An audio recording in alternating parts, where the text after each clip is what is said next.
Welcome class seventh. अब आपके लिए आज फिर से एक नया चैप्टर हम ज्योग्राफी का लेकर आए हैं, ठीक है। और पहले दो लेक्चर्स में आपने सिविक्स का चैप्टर डेमोक्रेसी रीड किया था, ठीक है। और आज के इस लेक्चर में हम लोग ज्योग्राफी का चैप्टर लेने जा रहे हैं। ज्योग्राफी का चैप्टर है आवर इन्वायरमेंट, ठीक है ना। तो ये फर्स्ट पार्ट ही है इस इन्वायरमेंट चैप्टर का, और इसमें हम जानेंगे अपने वातावरण के बारे में, अपने इन्वायरमेंट के बारे में, ठीक है। तो चलते हैं, ये पार्ट 1 है ज्योग्राफी चैप्टर आवर इन्वायरमेंट, ठीक है। थोड़ा सा मैं आपको एक इंट्रोडक्शन देती हूँ मीनिंग समझाने से पहले, कि आप अर्थ के बारे में क्या क्या चीज़ें जानते हैं, ठीक है। अर्थ के बारे में आपको पता है कि our earth is a unique planet, ठीक है। हमारे पूरे सोलर सिस्टम में हम इसे एक अनोखा ग्रह कहते हैं, क्योंकि यही वो प्लैनेट है जहाँ पर लाइफ एग्जिस्ट करती है, ठीक है। जीवन जो है वो यहीं पाया जाता है, ठीक है। हम सब कहाँ रहते हैं? हम सब अर्थ पे रहते हैं, ठीक है। किन किन रीजंस की वजह से हमारे लिए जीवन जो है अर्थ पे पॉसिबल हो पाया है?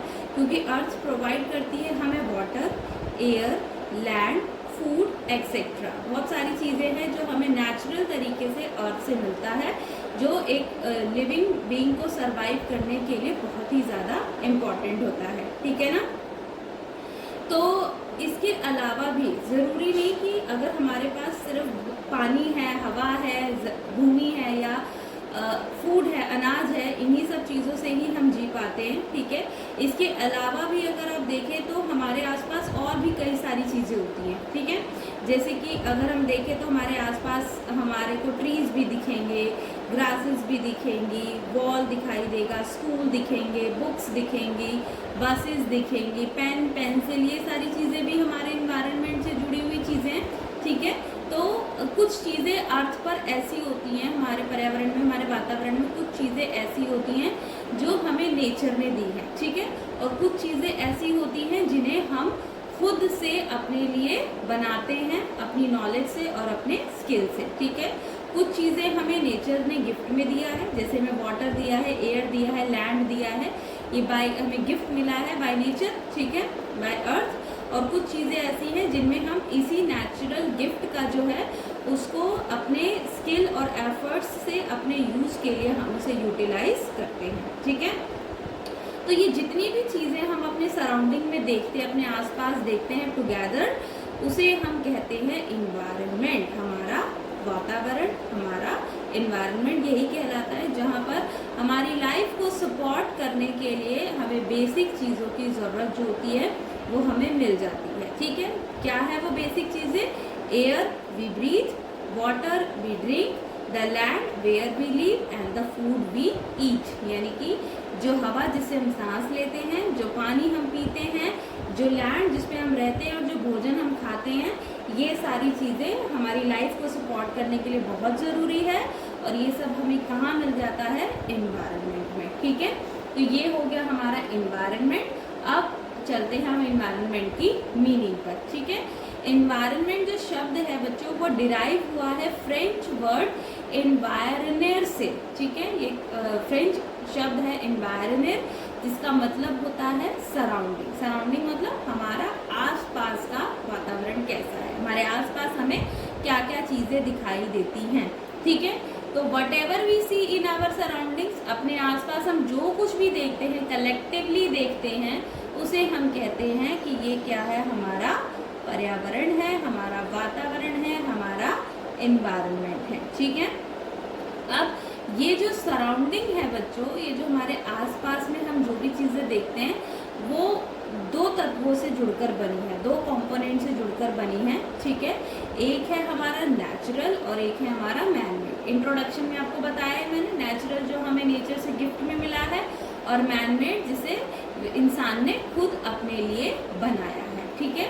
तो इन्वायरमेंट के कितने तत्व हुए, कितने कंपोनेंट हुए? इन्वायरमेंट के दो कंपोनेंट होते हैं, यानी कि एक सराउंडिंग हमारी नेचुरल होती है और दूसरी सराउंडिंग होती है हमारी मैन मेड, ठीक है। तो आज जो हम पार्ट 1 पढ़ने वाले हैं ना बच्चों, उसमें हम सिर्फ अपना नेचुरल इन्वायरमेंट ही पढ़ेंगे। मैन मेड इन्वायरमेंट को मैं नेक्स्ट लेक्चर में बनाऊंगी आपके लिए, ठीक है। तो अभी हम देखते हैं कि नेचुरल एनवायरनमेंट में क्या क्या आता है।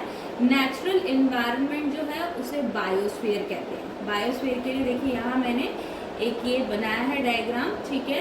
ये पूरा सर्कल जो है बायोस्फीयर है, जिसमें एयर, लैंड और वाटर, इन 3 चीज़ों का कॉम्बिनेशन होता है, ठीक है।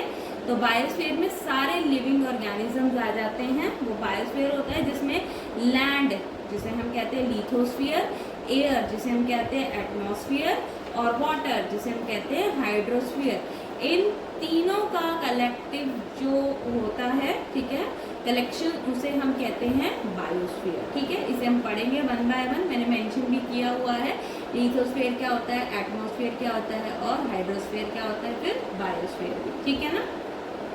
मैन मेड इन्वायरमेंट में क्या होता है, जो मनुष्य ने खुद ने बनाया है, ठीक है। जैसे कि प्रकृति ने हमें दिए पत्थर, हमें रॉक्स दिए, प्रकृति ने मिट्टी दी है, तो हमने उससे क्या बना लिया, अपने लिए बिल्डिंग्स बना ली, अपने लिए रोड्स बना लिए, पार्क बना लिए, इंडस्ट्रीज बना लिए, एक्सेट्रा। तो हमारे इन्वायरमेंट में हमें ये सब चीज़ें भी तो मिलती है ना, हमें बिल्डिंग्स मिलती हैं, हमको पार्क मिलते हैं, हमें रोड्स मिलते हैं, हमें इंडस्ट्रीज मिलती हैं, हमें लैंड, एयर, वाटर, ये सब कुछ हमें मिलता है, ठीक है। लेकिन ये दोनों चीज़ों को ही हम अपने इन्वायरमेंट में कलेक्टिवली कैलकुलेट करते हैं, ठीक है। इसके बाद आपको, अब हम नेचुरल इन्वायरमेंट में बढ़ते हैं और हम आपको नेचुरल इन्वायरमेंट को अच्छे से समझाएंगे, ठीक है। नेचुरल इन्वायरमेंट क्या होता है, ठीक है। नेचुरल इन्वायरमेंट में 2 आते हैं, बायोटिक इन्वायरमेंट और एक आता है एबायोटिक इन्वायरमेंट, ठीक है। बायोटिक इन्वायरमेंट और एबायोटिक इन्वायरमेंट, ये सबसे ज़रूरी होता है नेचुरल इन्वायरमेंट में जाना। बायोटिक इन्वायरमेंट मतलब बच्चों जो भी लिविंग थिंग्स होती है ना, वो किस में आती हैं, वो आती हैं बायोटिक इन्वायरमेंट में। लिविंग थिंग में आपको क्या क्या मिलेगा, लिविंग थिंग में आपको मिलेगा प्लांट्स, एनिमल्स, ठीक है, और ये सारी चीज़ें आ जाती हैं। प्लांट्स हो गया, एनिमल्स हो गए, ह्यूमन बींग्स हो गया, इंसेक्ट हो गए, ये किस में आ जाते हैं, बायोटिक इन्वायरमेंट में, ठीक है। नेचुरल इन्वायरमेंट मतलब सब कुछ, उसमें बायोटिक और एबायोटिक दोनों होता है, ठीक है। उसको हम कैटेगराइज करके बताते हैं। बायोटिक में सिर्फ लिविंग आते हैं और एबायोटिक में नॉन लिविंग आते हैं, जैसे सॉइल है, रॉक्स है, लैंड है, एयर है, ठीक है ना, वाटर है, एक्सेट्रा, ये हो गया एबायोटिक। और इन दोनों को जोड़ दे तो बन जाता है हमारा नेचुरल एनवायरनमेंट, ठीक है। अब इसी बायोटिक और एबायोटिक को कैटेगराइज हम कर देते हैं लिथोस्फीयर, एटमॉस्फेयर और हाइड्रोस्फीयर में, ठीक है। लिथोस्फीयर को जानते हैं क्या होती है। लिथोस्फीयर मतलब जिसे हम अपनी लैंड कहते हैं, ठीक है, ध्यान रखना, जिस पे हम रहते हैं, जो हमारा सबसे टॉप लेयर होता है, सबसे सॉलिड है, ये सॉलिड क्रस्ट है, हार्ड टॉप लेयर है हमारे अर्थ की, ठीक है। और लिथोस्फीयर पर हमें माउंटेन्स भी मिलेंगे, प्लेट्यूज भी मिलेंगे, हिल्स भी मिलेंगी, वैलीज मिलेंगी, एक्सेट्रा। ये सब किसके एग्जाम्पल है, लिथो, यानी आपको लैंड पर जो भी चीज़ दिखाई देती है ना, वो किसके के एग्जाम्पल बनती है, लिथोस के, लिथोस्फीयर का एग्जाम्पल है। इसमें आपके कॉन्टिनेंट, ठीक है, बड़े बड़े जो आपके भूभाग है वो आ जाते हैं, ओशियंस आ जाते हैं लिथोस्फीयर में, ठीक है।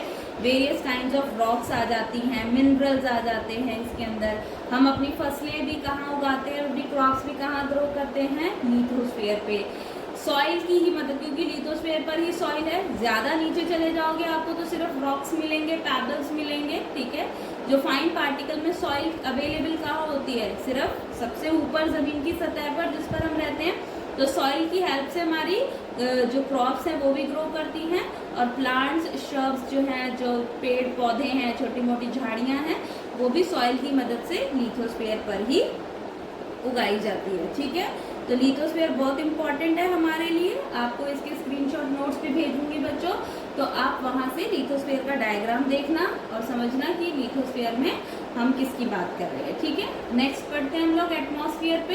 एटमॉस्फेयर जो है वो अर्थ के सरफेस से कितनी ऊंचाई पर जाने पे मिलेगा आपको, 1600 किलोमीटर तक हमारा एटमॉस्फेयर है, ठीक है।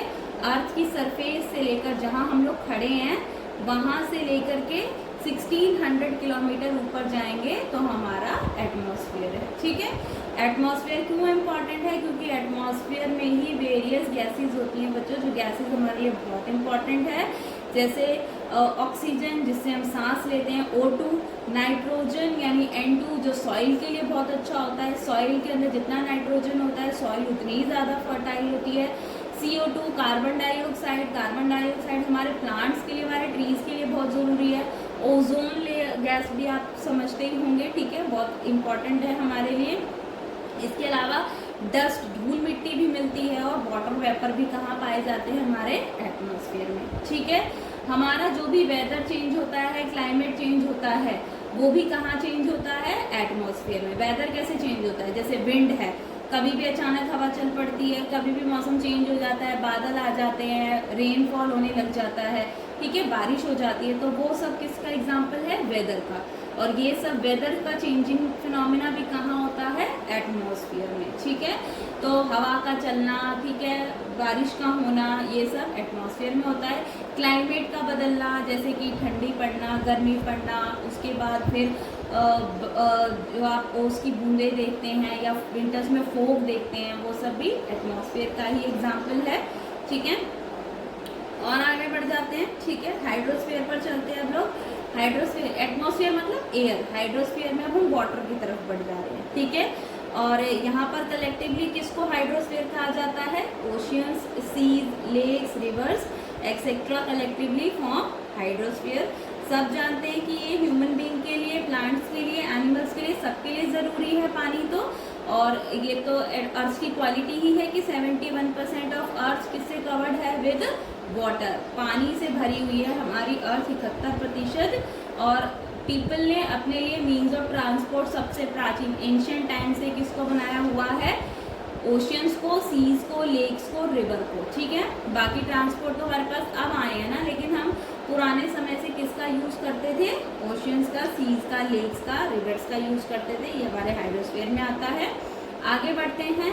अब लिथो, एटमॉस और हाइड्रो, इन तीनों का कलेक्शन बनता है बायोस्फीयर, जिसे हम कहते हैं अपना लिविंग वर्ल्ड। लिविंग वर्ल्ड मतलब एयर में भी हमारे पक्षी उड़ते हैं, बर्ड्स उड़ते हैं, लैंड पर इंसान भी रहते हैं, प्लांट्स भी रहते हैं, एनिमल्स भी रहते हैं, इंसेक्ट भी रहते हैं, वाटर में भी लाइफ सर्वाइव करती है।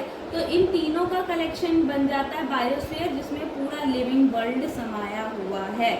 और ये हमारी अर्थ का सिग्निफिकेंट पार्ट है, ठीक है, बहुत महत्वपूर्ण हिस्सा है ये हमारी अर्थ का। और it is the part of the earth that is occupied by living organism. ये अर्थ का वो हिस्सा है जिसे सारे लिविंग ऑर्गेनिजम्स ने ऑक्यूपाई किया हुआ है, ठीक है। और बायोस्फीयर इसलिए भी ज़रूरी है कि इंसान के जीने की सारी फेवरेबल कंडीशन भी बायोस्फीयर पे अवेलेबल है। यहाँ पर बायोटिक और एबायोटिक इन्वायरमेंट यानी लिविंग और नॉन लिविंग दोनों इन्वायरमेंट एक दूसरे से इंटरडिपेंडेंट है। बायोटिक और एबायोटिक एक दूसरे से जुड़े हुए हैं, एक दूसरे के साथ मिलकर एक दूसरे की ज़रूरत को पूरा करते हैं, ठीक है। और हमारे लिए भी क्या प्रोवाइड करते हैं, अपने लिए भी और हमारे लिए भी प्रोवाइड करते हैं फूड्स एंड रॉ मटेरियल। हमें फूड देते हैं, हमें रॉ मटेरियल देते हैं। All the plants, animals and human being depend on their surrounding. सभी प्लांट, सभी एनिमल, सभी ह्यूमन बीइंग अपनी सराउंडिंग पर डिपेंड होते हैं, ठीक है। और इसी तरीके से जो ह्यूमन बीइंग और उसकी सराउंडिंग का जो इंटर रिलेशन होता है, यानी कि मनुष्य अपनी सराउंडिंग के चारों ओर घिरा हुआ है और ये उससे इंटर रिलेटेड ही है। तो ह्यूमन बीइंग का और उसकी सराउंडिंग का इंटर रिलेट होना क्या बन जाता है बच्चों, इकोसिस्टम।